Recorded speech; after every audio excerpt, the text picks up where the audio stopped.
ओम नमो भगवते वासुदेवाय। आप सभी का हमारे YouTube चैनल पर हार्दिक स्वागत है। आज सुने पुरुषोत्तम मास माह 13वें अध्याय की कथा। दोस्तों, अभी तक द्रौपदी के पूर्व जन्म की कथाएं हम लोग सुन रहे थे, जिसमें द्रौपदी के द्वारा अधिक मास का अपमान किया गया था। ये प्रसंग अभी तक आप लोग सुन रहे थे।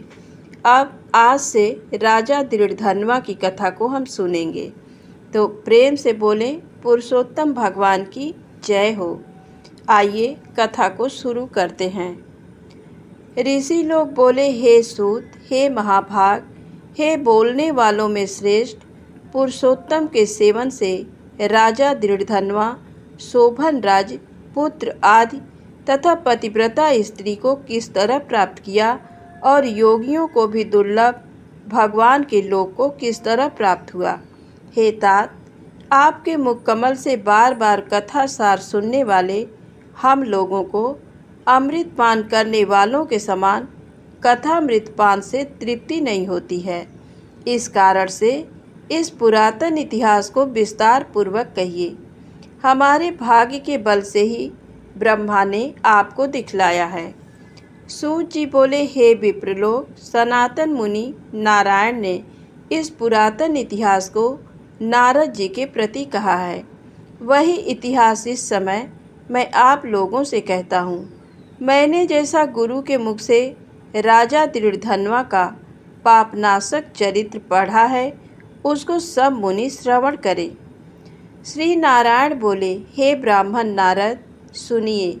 मैं पवित्र करने वाली गंगा के समान राजा दृढ़धन्वा की सुंदर तथा प्राचीन कथा कहूँगा।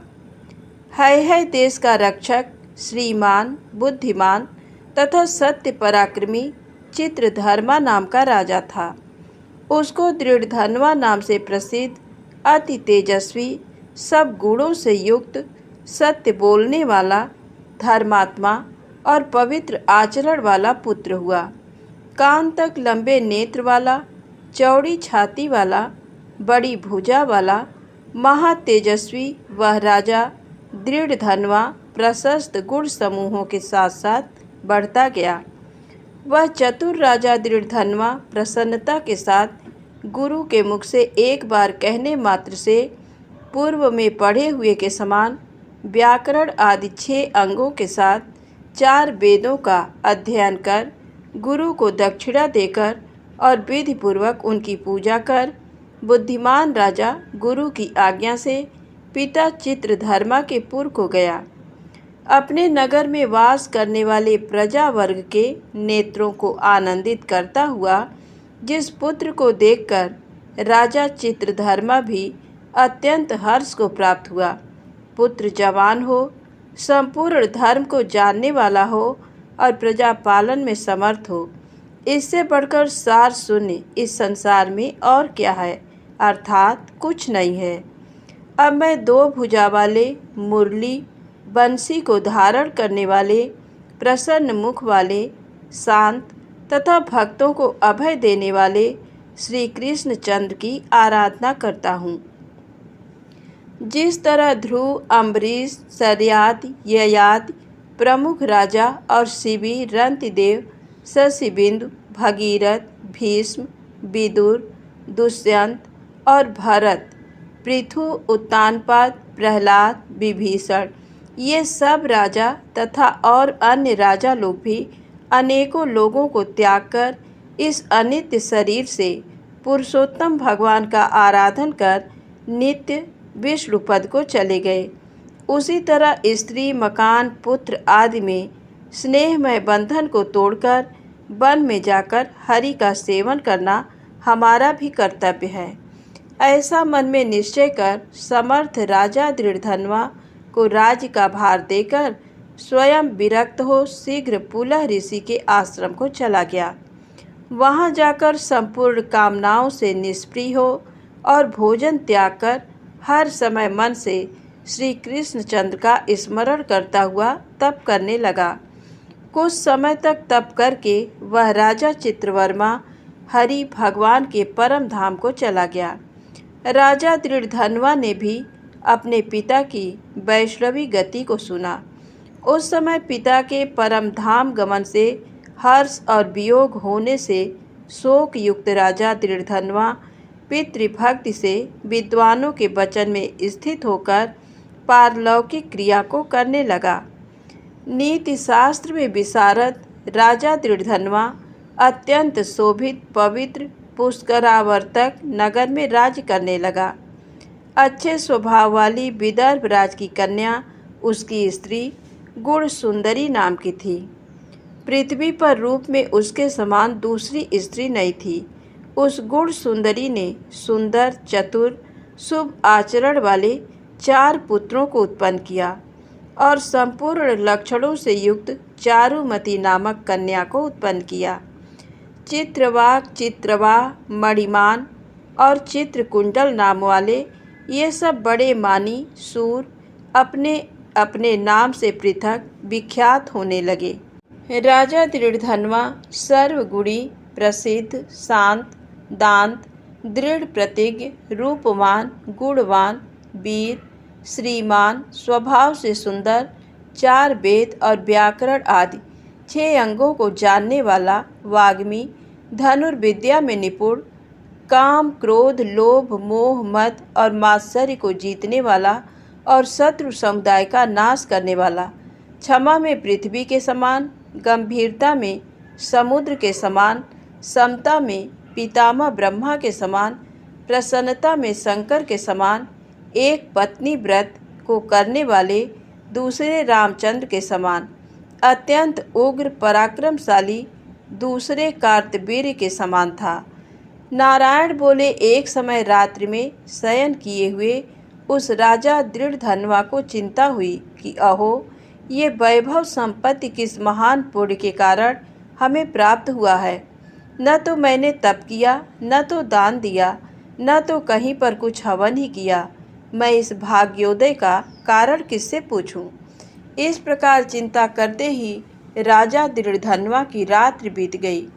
प्रातःकाल ब्रह्म मुहूर्त में उठकर विधि पूर्वक स्नान कर उदय को प्राप्त सूर्य नारायण का उपस्थान कर भगवान की कला की पूजा कर अर्थात देव मंदिरों में जाकर देवता का पूजन कर ब्राह्मणों को दान देकर तथा नमस्कार करके घोड़े पर सवार हो गया। उसके बाद शिकार खेलने की इच्छा से शीघ्र वन को गया। वहाँ पर बहुत से मृग, वराह, सिंह और गवैयों का शिकार किया। उसी समय राजा दृढ़धनवा के बाण से घायल होकर कोई मृग बाण सहित शीघ्र एक वन से दूसरे वन को चला गया। रुधिर गिरे हुए मार्ग से राजा भी मृग के पीछे गया, परंतु मृग कहीं झाड़ी में छिप गया और राजा उस वन में उसे खोजता ही रह गया। पिपासा प्यास से व्याकुल उस राजा ने समुद्र के समान एक तालाब को देखा। वहां जल्दी से जाकर और पानी पीकर तीर पर चला आया। वहां घनी छाया वाले एक विशाल बट वृक्ष को देखा। उस वृक्ष की जटा में घोड़े को बांधकर राजा वहीं बैठ गया। उसी समय वहां पर कोई एक परम सुंदर सुग्गा राजा को मोहित करने वाली तुलना रहित मनुष्य वाणी को बोलता हुआ आया। केवल राजा को बैठे देख उसको संबोधित करता हुआ एक ही श्लोक को बार बार पढ़ने लगा कि इस पृथ्वी पर विद्यमान अतुल सुख को देखकर तू तत्व आत्मा का चिंतन नहीं करता है तो इस संसार के पार को कैसे जाएगा। बार बार इस श्लोक को राजा दृढ़धनवा के सामने पढ़ने लगा। राजा उसके वचन को सुनकर प्रसन्न हुआ और उस पर मोहित हो गया कि इस सुख पक्षी ने दुख से जानने योग्य सार भरे हुए नारियल फल के समान अगम्य एक ही श्लोक को बार बार पढ़ते हुए क्या कहा। क्या ये कृष्ण द्वैपायन वेद व्यास के श्रेष्ठ पुत्र सुखदेव जी तो नहीं हैं, जो कि श्री कृष्ण चंद्र के सेवक मुझको मूढ़ और संसार सागर में डूबा हुआ देखकर राजा परीक्षित के समान कृपा कर उद्धार करने की इच्छा से मेरे पास आए हैं। इस तरह चिंता करते हुए राजा दृढ़धनवा की सेना समीप आ गई। सुख पक्षी राजा को उपदेश देकर स्वयं अंतर्धान हो गया।